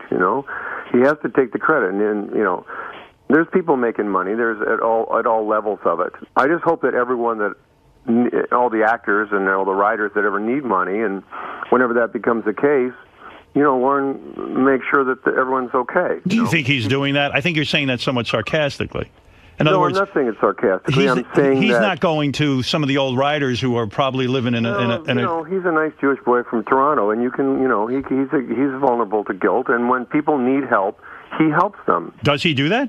That's to my knowledge, he does. I mean, I've seen it happen. I know that it's happened. Is there a reason? I mean, he could spend all day looking for people to help out. Is there a reason you don't host Saturday Night Live more often? I mean, I've done it a couple of times. I like this group they have now. I think the group they have now is very, very, very good. I like these actors. These are the best actors since the first group, I think, this group they've got. Are you in touch with Aykroyd? Yeah. You like him? Yeah, he's my friend for life. The only one, another guy who's so brilliant, I feel he's underutilized. Do you sense his frustration at all when you speak to him? Well, he goes through. He has a different life. He has a much more interesting life than many people. He has a lot of interests. I know with the aliens. Not just vodka. I mean, he's selling this vodka, this Skull bottle vodka. I know. I have some of it. All right. Well, he has a lot of different kinds of interests. You know, he's sort of. You know, he's kind of interested in the English history. You know, and the life of the old English people and. In other words, he doesn't need show business to keep him happy. He has so many interests. He has a lot of, you know, he's interested in ghosts, for heaven's sake. You know, he's in that whole paranormal world. He has a lot of different interests. He reads a lot. He likes to get on the road. He likes cars. The one guy you didn't like was Chevy. That's it, right? The other ones you like. You know, I'm okay with Chevy. I heard you're not. And we had our dust up on the show, but that was almost Oedipal, you know, or I don't know what the hell that was. That was Greek, whatever that was. Do you see him now? You don't see him, though. I see him. I see him. I see him at least, you know, usually once a year. I haven't seen him in a little bit, but that's because I've been busy. But he's funny. I mean, Chevy is funny. And Chevy in life is funnier than almost everyone. He can really make just walking around fun. Funny. Yeah, so no funny. animosities. Huh? Did you make love? Well, that's what I wanted to... Bill, did you make love to all of the women on the show? You know, Gilda. Well, yes, of course. You did. Were you? He's not being serious. Of course he is. No, there's a couple dying when I say that. No. You didn't make love to any of the women on the show, or you got some of them? Oh, well, you know, it was a different time. You know, when love was important. Love is not important any longer. We know that. It's just about money. Is it really? Are you bitter from all your marriages and divorces? No. You are not, but that sounded like a bitter statement. It's all about... Oh, no, I was making a joke. I don't think so. Sometimes we make the jokes. It was just they were, women are funny and men are funny. Ask a woman, they'll tell you men are weird, and you ask a man, they'll say women are strange. But I like women. I'm okay with women. You know, they're challenging, you know, but... Are you a tough guy to be in a relationship with? I don't know. I mean... I think you're eccentric. Right? I don't think so. Howard. I don't think I'm eccentric. Well, we read these things every once in a while about you in a golf cart. You can't believe what you win. You can't believe what you hear in the paper all the time. All right, but let me understand something. I think I'm a barrel of monkeys. Like I had Ron Howard in here. Okay, this is an example of where you get the reputation of being difficult. Ron Howard's in here. We're talking about movies and stuff. And there was this story about how you had a script that you loved. Yeah. You went to Ron Howard and you said, Ron, I want you to direct this script. I knew this would come back to haunt me. Yeah, go on. No, and he read it and he said, you know, Bill, it's not for me. I don't want to direct this film. And you were so upset with him that it's completely ruined your relationship with Ron Howard. True or false? Well, false, because I never really had a relationship with Ron Howard. Oh. But I liked his movie. I think he made a movie called Eat My Dust or something like that. He directed, or Jackson County Line or something like that. Right. He directed a movie, and I thought, hey, that's good. That's pretty good. You know, he can do this. So I went with him with this movie called Quick Change. Right. Which is a movie we ended up shooting in New York. And I said, you know, why don't you do this? And he said, I don't get it. There's no one to root for. And I thought, that's the craziest Hollywood jive ever. I mean, and I shouldn't say jive, but that's like a term that doesn't spring from any place. Right. For me, you know, and I just thought, well, that didn't make any sense to me. And I was chagrined to hear that, because if like guys driving fast on dirt roads is somebody to root for, and this one wasn't, I see I can compare them. All right, but it's fair to say I like him, and he's a nice person. Yes, and it's fair to say that. Hey, and I enjoyed him in The Shootist with John Wayne too. Yes. he's had a very long and very successful career. But and Bill, that was just an instant, you know, that was a moment. But it is fair to say that someone might not get the script. For whatever reason, it wasn't his cup of tea. Well, yeah, but it was what he said. You felt it was. It wasn't like I got a pass on it. It was like there's no one to root for, and that was just the one that was just landed funny. It was like a boomerang inside your mouth. So you have to be careful what you say to Bill Murray. Like if I was hanging out with you, you will evaluate me because you can detect horseshit when you hear it. Well, everyone thinks they can. I see. Now, do you remember the one time we were photographed together? I have it hanging on my wall. That's hilarious. And the third person in the picture is Governor Cuomo. I tell that to people, they can't believe it. This was the craziest thing. It was a Live at 5 moment, I was right? so nervous. I was Live at 5, which is a local NBC show in New York. It's the news show. And the guests that day were me. It was Governor Cuomo. Yeah, he was the governor at the time. And Bill Murray. And I was so nervous because for some reason I've always felt that Bill Murray hated me. And I don't know why. I don't have anything to base it on, Bill. But for some reason I got very intimidated. Number one, I admire him greatly. And Governor Cuomo, I was sure didn't like me. And then all of a sudden we took a picture, but you didn't seem to be thrilled to be taking the picture. The governor didn't seem to be thrilled, and I was a nervous wreck. Do you detect, was there a problem with me between us? No, we don't have a problem, Howard. I just want to remind you that when we posed for the picture, the guy who was the most uncomfortable was Cuomo. And when it first was set up, it was left to right. It was myself, and then you, and then Mario. And Mario actually said, "Here, Bill, you get in the middle." Right, I do remember that. That's true. He didn't want to stand next to me. Right, he needed something. Yeah, that was very well. Now you know. Buffer. Well, Bill, now you know my life. It was everything I could do to hold it together because I thought, this guy is a master. Howard, do you remember what happened? So it was Mario Cuomo, Bill, and you, and Jerry Knappman walked by. Do you remember what he said? No, what did he say? He goes, "The decline of Western civilization." Bill, is it true? And I want to. There's a reason Bill's calling in. I'm going to get to that, but I have so many questions. Can you hang with me a little bit? All right. Okay. Is it true that there is a Ghostbusters 3 and you're the problem? You will not sign off on this? Do you know about this? Yeah, I guess I'm the problem. Before I was an asset. Now I'm a problem. There's a script somewhere over there. Over there, there's a script, and I haven't read it yet. But why haven't you read it? Because you think that that's a bullshit idea? That, in other words, Ghostbusters had its time, and you did a remarkable job with that, and now you've moved on. There's a little bit of that. I only made one sequel, and it was Ghostbusters 2, and it didn't end up. Pardon me. It didn't end up the way it was presented. About 5 years after we did the first one, the clever agents got us all together in a room. And we really are funny together. I mean, they are funny people. Harold and Danny and myself and it was Ivan and maybe one or two other people. And we were just really kind of blindingly funny for about an hour or so.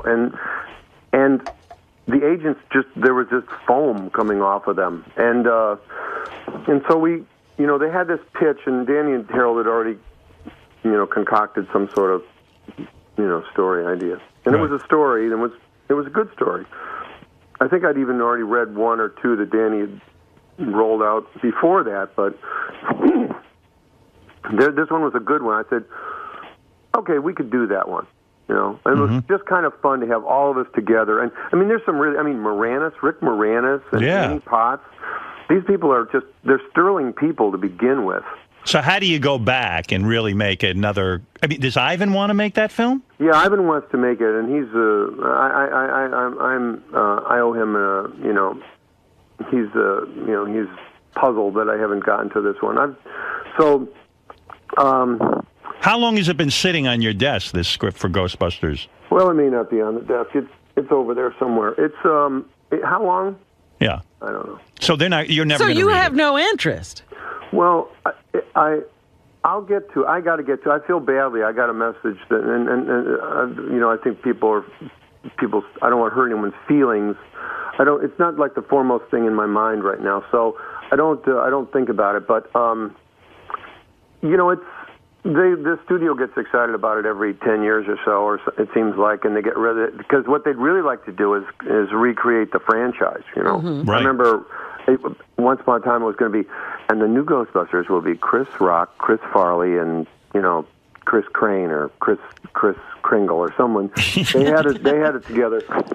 Is that a threat to you? In other words, do they try to threaten you by saying we're going to put together new Ghostbusters and therefore you guys will have to go do it? Is that the? Well, it's not a threat. It's it's sort of businesslike. They'd like to keep it going. I mean, it's still an amazing. There are still kids today that watch this movie and love it. It's still very popular. So they still sell a lot of toys and everything. So, do you see the money from that? Are you a very wealthy guy? Oh, I've been. I save. Are you worth over $100 million? I never think it's nice to talk about money. Why is that? You know, I'm okay though. My phone bill is paid and my rent's paid. And where did the bulk of your money come from? After something like Saturday Night Live hits, you don't make a lot of money from Saturday Night Live. Not any longer, no. And I'm assuming you have a limited. The residuals burn out very quickly on television. So I'm assuming like even Ghostbusters, you probably had a crappy deal because you were new to the movies. I wasn't that new, Howard. I never really had a crappy deal in the movies, except unless we didn't work with a friend. Do you have the merchandising on Ghostbusters? Did you get a piece of that action?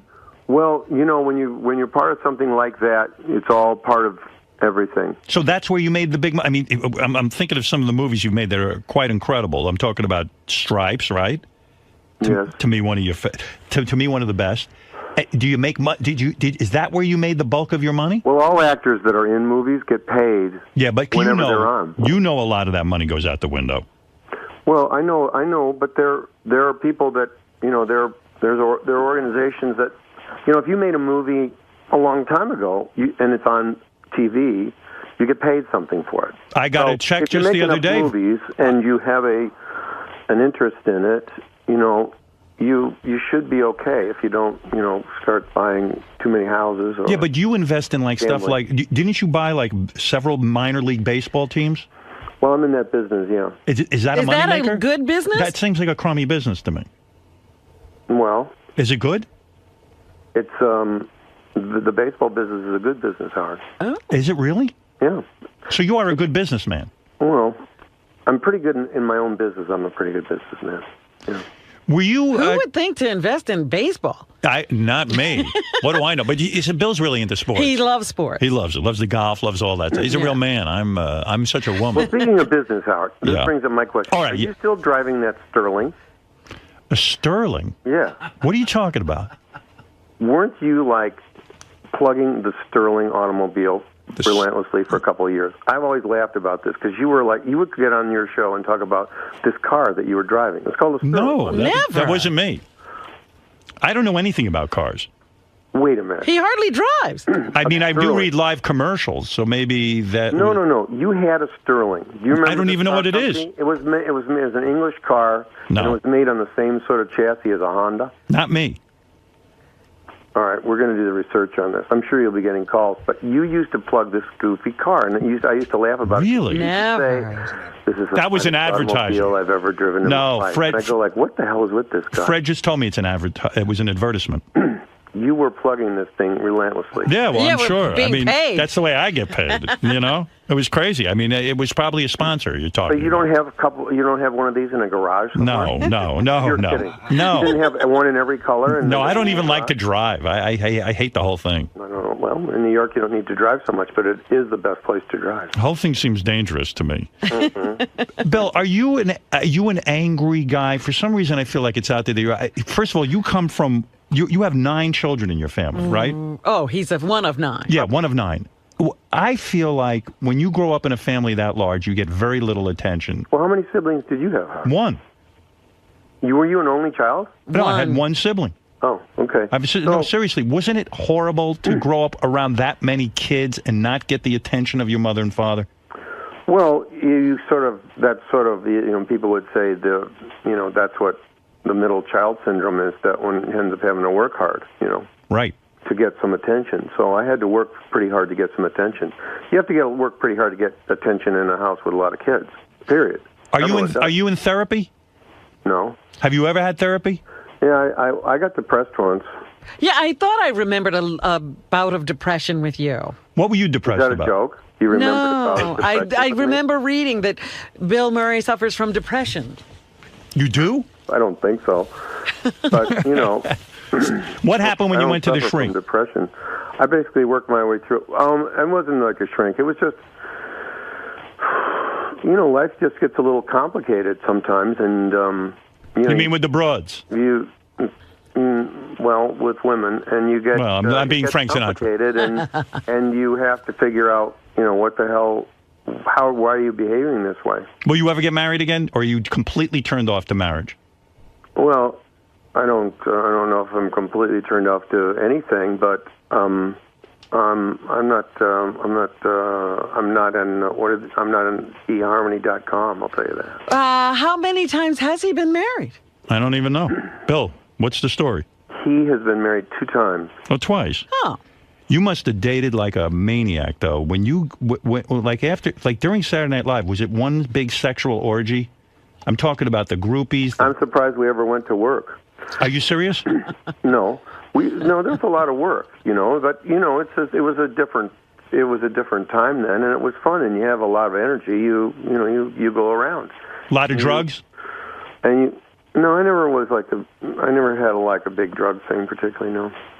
I mean, you can't, most people when they say drugs, they mean like cocaine and so forth.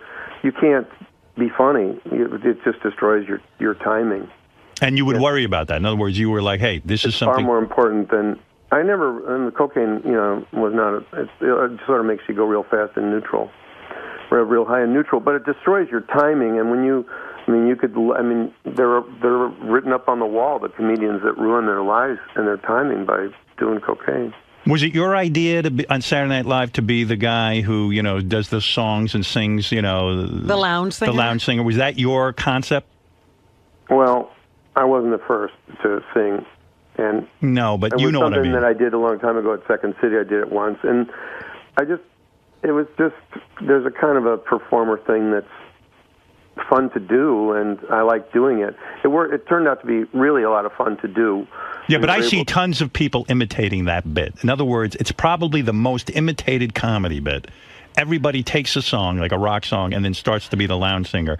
That's uniquely you. And whenever I see someone doing it, it disturbs me. I go, that's Bill Murray. What is that? Well, it's just kind of fun to get it out there in the world. I mean, like I've got sons that watch, like, the Anchorman movie, and they just do bits from it. People do bits from movies. I realize that now, that people do bits from my movies, bits from, Will Ferrell's movies, and they just like certain things that resonate in a moment. Like something will happen and they'll just sort of spit out a line. It's iconic, that bit, I'm telling you. From a movie, Yeah. And so they'll do it, or they'll see someone do a kind of greasy piece of entertaining, and they'll go off on something that harmonizes with it. So, Bill, talk to me about the sex for 1 minute, because I'm running out of time here, and I want to talk about Get Low also, which is available today on DVD. But first of all, just talk to me about the sex. Did you have tons of famous women, and are famous women better than, let's say, regular women? Well, I just think the only thing about, when you talk about famous or whatever, it's like tons of women. The thing that's interesting about being famous with women is that women will speak to you. Yes. They'll talk to you. It's a groundbreaker. And it's not necessarily that, I'm going to end up with sex because I'm famous. It's more interesting to talk to women. I mean, I'm not putting sex down in any way, but it's just kind of interesting to get women to start talking without having to be, some sort of, they have to be some sort of safe cracker or, kind of like clever, It's an icebreaker. It's just easy to, to allow women to speak because of the sort of sexual game that's played all the time. Yes, people don't really show themselves to you. So I know what you're talking about. Yeah, I'm sure you do. No, I'm saying I'm not an attractive man, and I walk into a room. No, and by no means. By no means am I attractive, but you'll agree to that. Wow. And I walk into a room, and women are willing to speak to me because they feel they know me already, and they feel safe in a sense. Yeah, and that's when you're 22 or something, that's not very important. But you realize as time goes on how important that is, not just to but did you not get just to have enjoy, a conversation, but Bill, to really sort of put you on the planet, to ground you on the planet. That people are actually speaking directly and honestly. it's very refreshing. But so Bill, are you did trying you get to imply that he got a lot of the hosts of the show? How many female hosts of the show did you bang? And then go through a laundry list of women that we would all know and share with us some of their sexual desires. Yeah, I know. Go ahead, Bill. No, that's like saying what your favorite golf course is. That's not polite. You're not supposed to do that. Of course you're not supposed to, but do it anyway. But there are ones that I'm crazy about the ones I'm really crazy about are the ones I didn't, I remember when Sissy Spacek was on the show, I thought she was like, and she still is really handsome, but I was crazy about Sissy Spacek because so why not have sex with her? Well, that was sort of my thought. Right. She didn't want any sex with you? Too proper for that, but boy, she was great fun, and her husband is like a very happy guy. Yes, well, because she is a hot belly, a pot belly still. She really is. Well, listen, Bill called in today. Listen, you need to come in here live and let me get a hold of you, and I will interview you. Will that ever happen? Will that ever happen, Bill? Do you think one day you'll walk in here? I mean, isn't it amazing? I'm on your show. It's amazing. In fact, I've heard stories. How long you've been doing your show a while, and I've never been on. I mean, I'm doing it like 35 years, and you've avoided me. But I'll tell you what. But you wake up so early. Well, Who the hell wants to get up at that hour? And then you went away. You used to be on the radio. No, I'm on the radio. We're on satellite. But we're on satellite. It's not real radio. You're absolutely right. But Bill. So how's this working out for you? Yeah, go ahead. I'm supposed to. Yes. Go ahead. You ask me. First of all, Bill Murray is promoting Get Low, which is available today on DVD and Blu-ray. Do you want to say something about that, Bill? Did you see it? I saw it. It's great. Why have I not seen this? You could see it. It's on. You probably had an What is it opportunity about? to see it. It's a movie that I made last year. It came out this year actually. I made it in Georgia, and the star of the movie is Robert Duvall, and Sissy Spacek is in the film. And it's one of the best movies I've made. It is a great movie. All right, I'll tell you what. I will Get Low, and I will watch it, and I will recommend that my audience He plays a funeral director. Yeah, we thought, I think they thought, it was a Sony movie, but I think they thought it was going to get nominated for some Oscars. They thought, not so much myself, but certainly Robert's performance is off. It's better than anything that I've witnessed. Better than anything I've worked with. He's an amazing actor. He is. But in this particular thing, this turn he did in this, I can't believe he didn't get nominated for an Oscar. Well, you hate the Oscars, don't you? I don't hate the Oscars. Yes, you do. In 2004, you did a movie called Lost in Translation, which you were brilliant in. Sean Penn, you went to the Oscars as much as you didn't want to because you're not a big fan of the Oscars. Sean Penn won for Mystic River, and afterwards you said you were angry that Sean Penn won. You felt you should have won, and you were pissed off at yourself for going to the Oscars. You true? Well, that's not really correct. Oh. It's a good story. You could argue that I was just sort of thinking I won all the prizes up to it. I won every other award. I was just a little surprised, I suppose. But by the same token, Howard, and I think Sean Penn's been better in other movies than he was in Mystic River. You felt you deserved it. You deserved the Oscar. I don't know. I don't know. I don't really know. You wanted it, though. There are a lot better actors than I. Robert Duvall, for one. Yeah, but you wanted. I saw guys win. I saw like Kevin Costner win an Oscar over Paul Scofield. Then I thought to myself, now, hang on, because, hang on here. But I found even being nominated for an Oscar was like having a small, and I don't mean this in a bad way, but it's almost like having a small virus for a while, because you get a real kind of weird, inflated sense of yourself. And about 6 months after the Oscars, and I hadn't won, I realized, wow, I was kind of like mildly sick there. I had a condition I didn't even know about. Wow. And I realized that it's sort of an infection to be nominated for an Oscar. It's an honor and everything, but it's real subtle, kind of like ego poisoning, it makes you just a little too... But so I was glad. So now I'm glad I didn't win because no, you're not. I wasn't ready to do it. Oh, I absolutely Bill, listen, I find it charming. Enough people saw the Oscars, they think I won. You'd be surprised how many people think I won. No, but I find it charming. I find it charming that you got angry because it shows you really do care. Because you come off as such a relaxed guy. The fact that you actually cared if you won the Oscar shows me how human you are, and that's a good thing. I think it's you kind of want to you don't want to compete like to be better than or something. You just want to do your best, like an actor says, I'm doing this well. I'm going to try and do that well, Did you? Did you congratulate Sean Penn when he won, or did you walk away in a huff? I didn't go in. I went to the party afterwards. You did? Yeah, sure. Did you get laid that night? Probably. Isn't that a great thing? Right? Yeah. He doesn't even remember. It's such a, Yeah, it was a tough night. Did you rack up tremendous amounts of numbers in terms of women? I'm not asking you to brag. Was it in the hundreds or thousands? Are you Gene Simmons? Oh, God. I mean, really, Bill. Who's Eugene Simmons? Not Eugene. Not Gene. Gene Simmons of Kiss is always talking about how many women. Did you have many women? Well, I had a couple really good ones. That's the best thing. Did you have Sigourney Weaver? No.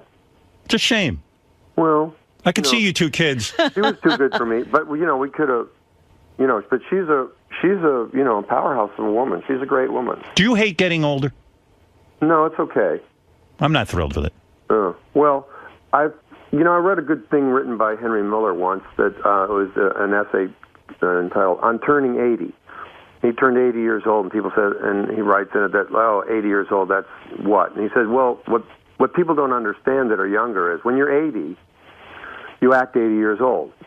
But you're also capable of acting 40 years old and 22 years old and 15 years old. So you just contain all these other ages inside of you. You can still act like an infant. You can still act like an adolescent. You can still act like a kid. And you like that. But your body physically, when it begins to, you love sports, it's harder to hit the ball. You can't do the things even as a comedian you used to do. Right. Well, I don't know about that. Oh, I'm just asking. How dare you, Robin? Bill, I don't know about that. What about Groundhog? I may bark a little bit after I play basketball. But. Bill, Groundhog Day. I love this movie so much. But did you like Andie MacDowell or did you hate her? Well, I like her more now. Back then, she used to drive me crazy because I used to wait for her hair. Ah, in other words, she does have the best hair you've ever seen in your life. Better than your hair, Howard. She's got unbelievable hair. It's similar to my hair. It looks like actual bees. It's like a beehive hairdo, I remember.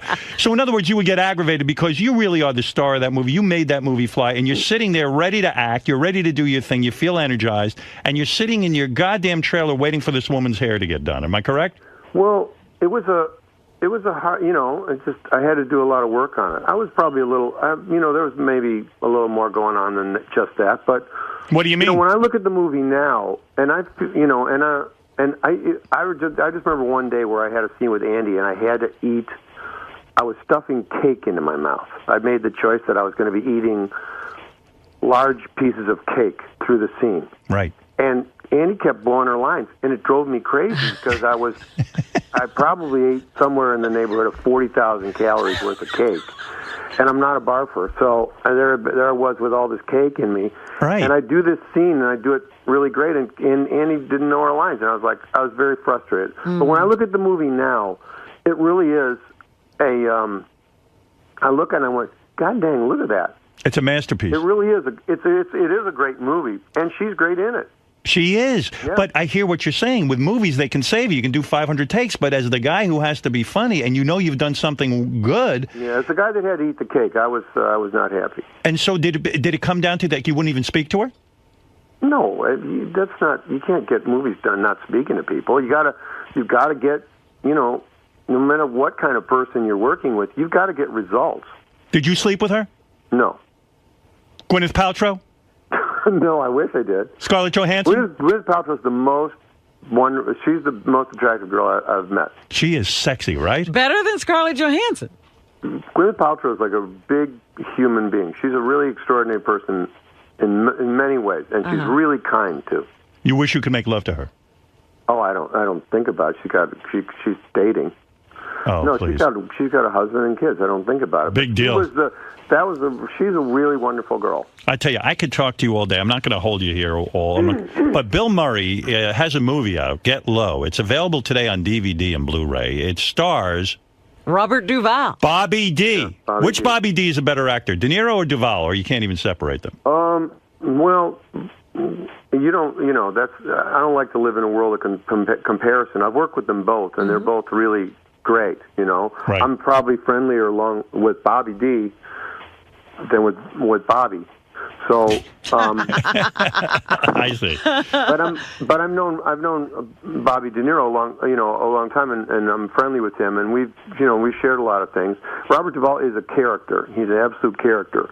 Do you? But I think his but I will say his performance in this movie is the best I've ever witnessed. Yeah, absolutely. Do you think you're eccentric in the sense that, like, I've read that you show up to people's parties randomly. You're not invited. I'm not talking about celebrity parties. I'm talking about people, just people. He just shows up at a person's house? You just show up at people's homes. Is that true or false?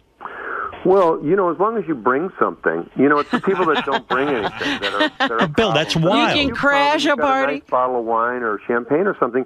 People are like, oh, I guess I did invite him. They don't even remember. He looks familiar. I must know him. It's like that. Wow. As long as you behave well and you're willing to, dance, people are okay with you at a party, and if you pick up after yourself and you're polite. It's mostly about manners. I try to stress to my own boys, and I really do believe that, whatever your parents taught you about manners is the secret to most everything. Why would you do that? I don't know. See, this is why I got to get Bill in here. Yeah. I could tie him down and get these answers. Do you have a girlfriend right now? No. Nothing. When's the last time you got laid? It was a weekday. A long time? Have you gone a half a year without sex? Huh? I think I may have done it once. I may have done that once. No, I'm not. It's. You're not that hung up celibate. on it. It's like landscaping. Yeah, no, you've got to, even in the winter, you have to do something. Well, I just wonder what's going on over there. I got to find out. But what is it, Gary? The movie people wanted us to know that he's up for an Independent Spirit Award this weekend. Oh, really? You didn't even know that. Yeah, I knew I was nominated. I didn't realize it was this weekend. That means the Oscars are very close. Yes, they are. Does that mean you're going to go to the Independent Spirit Awards or not? I'm hearing this right now. Kind of sudden. What does that mean to be up? Isn't there an award ceremony? Yeah, Don't you feel Bill should go? If memory serves me correct, if the Oscars are the Oscars this Sunday. Yes. I think they're so the Spirit Awards are this Saturday. Okay. And it is a televised. It's a televised event. Yeah, it's become a big Bill, deal. if you don't go, I'll go as a representative of you. You'll accept the award if he wins? You want me to accept for you? Well, if no one else is there may be a couple of other people from the film that'll be there, and they might just run up and grab it for me. But I don't even know. I've won a couple of those, and they're nice. It's a nice party. It's a good party. It's a much more relaxed party and more fun than the Oscars party. The Oscars party is pretty crazy. Do you display awards? Do you have a whole trophy case? They're all just sort of up in a corner, up on the wall. That's the cool thing. If I ever got up on a shelf. That's the cool thing. If I ever got an award, like a cool award, Bill's got awards, I would keep them like in a shitty place and almost like I didn't care. They're just there. Yeah, I'd be like, oh, those things. Yeah, I should put those in the garbage. To have a display case. Oh, it's very embarrassing. embarrassing. Very gauche. Listen, Bill Murray. I would put my awards in the towel closet. You would see. Listen, Bill. Get in here one day. I know it's early for you. Come on in. Let's have a civilized discussion. We can be fun.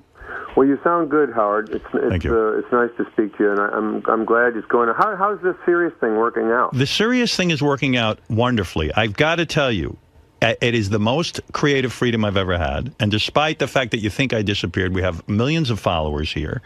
It's a new medium, and the people that I work for here are very, very pleasant. And they really don't get involved, and they let us do our thing. And there's no interference from the government. So I love it. Well, good for you. I'm glad that worked out. I'm happy. It was kind of, I know a lot of people don't have Sirius, and I would hear you occasionally in a rent-a-car, Right. That's where I'd get you. But, great. Unless you're renting a car. Well, you could get me on your smartphone now. And I was conflicted because it used to be XM and Sirius. Right. And now they're one, right? That's right. They're one. Yeah, and I really came down as an XM guy because it had Major League Baseball, and I really wanted to hear the out-of-town baseball games. Well, now we're both together. Well, you can get us on this. Do you have a smartphone? Not really. See, you're like an anti-technology. Does he carry a cell phone? Do you have a cell phone? Yeah, I have one now. It's a BlackBerry. You got email? No, I'm not an email guy. Look at you. See? This is crazy. I love all this new technology. You're certainly not on Facebook or Twitter. You on Twitter? What's your name? I'll follow There are you. guys. there's someone named Bill Murray on Facebook. But it's not you. I. Steve Martin's on Twitter. I follow him. I read him. It's very good. Do you like Steve? I haven't seen Steve in a coon's age. He had a funny thing that he did. He used to give people, when people would ask for his autograph, he'd reach in his wallet and he'd hand them a card. And you should find out what it said, but it was pretty much saying, this is just to acknowledge that you met me. Yeah. And so on. It's a really funny card. He spends time doing stuff like that. Will you sign autographs for fans? Sure. You will. You're not uptight about that. Well, I don't. The pros give me the creeps. The guys who show up at a right, professionals with lots and lots of things that they've collected. Yeah. Jeez, I hate to hang up on you. I had a whole bunch of questions for you about a bunch of different things, but I feel I'm holding you hostage. That's all right. Hope you're doing this from bed. Howard, I want you to see this movie, and then I will. You tell me. But this is it's a really beautiful movie. This guy Aaron made a beautiful movie. The movie's called Get Low. It's available today on DVD and Blu-ray. What are you doing today? What are you going to be doing? Today? Are you playing golf? Today I might putt a little bit. I won a golf tournament last week in Pebble Beach. I heard you were excited. It was fun. Golf, no, today I'm just going to, you know what I'm going to do? I'm going to try and find that Ghostbusters script. It's over there somewhere. Yeah, I'll call Ivan and let him know you were reading it. I have to call him too. Okay. All right, Bill. All right, you guys take care. All right, thank you. Take the day off, will you? You work too much. I know, I'm exhausted. Okay. All right, man. Well, I love you, and I appreciate you, and keep on doing what you're doing. Thanks, Howard. All right, Bill. Bill Murray. Bye. Bye, the movie is called Get Low. Cut off my own mic. Oh, did you? Yeah. I love that guy. Oh, it's such fun to talk to him. He has that demeanor. You never know if he's disgruntled or if he's okay. I wanted to get into like his relationship with Letterman because he goes on that show. Yeah. I want to find out. Does he not do Leno? I don't think so. Oh, that would have been interesting. Yeah, but I mean, I had him on for an hour just now. I know. And you got to a lot, but you didn't get to that. No, and I want to get into... He wasn't giving up the women. No, I'll get that out of him.